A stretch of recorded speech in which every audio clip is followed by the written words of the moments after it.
ইলিশের বাড়ি চাঁদপুর থেকে এসেছি। সবাইকে ধন্যবাদ। প্রতিদিনের বাংলাদেশ পত্রিকার প্রথম থেকে কাজ করার সৌভাগ্য হয়েছে। এই পত্রিকার মাধ্যমে আমি 2024 সালে চাঁদপুর প্রেস ক্লাবের আয়োজনে সেরা পুরস্কার পেয়েছি এই পত্রিকার প্রতিবেদনের কারণে। তো পত্রিকার যে আমরা দেখেছি সেন্ট্রাল ডেস্কের যেই সম্পাদনা বিভাগ খুব ভালোভাবে কাজ করছেন। আমরা আশা করি মফস্বল বিভাগটা আমাদের যে মফস্বলের সংবাদগুলো যেন এখানে স্থান পায়, আমরা সেই প্রত্যাশা করি এবং জনমানুষের দুর্ভোগের কথাগুলো সবচেয়ে বেশি তুলে আনুক প্রতিদিন বাংলাদেশ, সেই প্রত্যাশা আমাদের।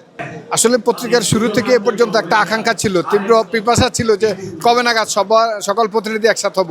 আজকে যে এখানে এসেছি, এই প্রথম যে আয়োজনটি যেন ধারাবাহিকতা রাখে সে প্রত্যাশা করবো। এবং আজকে এসে আমরা এখানে প্রত্যেক জেলারই বিভিন্ন আমাদের সহকর্মীদেরকে আমরা পেয়েছি, পরিচিত হতে পেরেছি।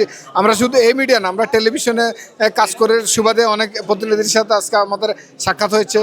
বিভিন্ন রেডিও বা ইংলিশ পত্রিকা যারা আছেন, আসলে একটা সমারোহ, সাংবাদিকদের একটা বৈচিত্র্য আজকে এখানে ফুটে তোলা হয়েছে। সেটি ধারাবাহিকতা অব্যাহত রাখুক সেই প্রত্যাশা।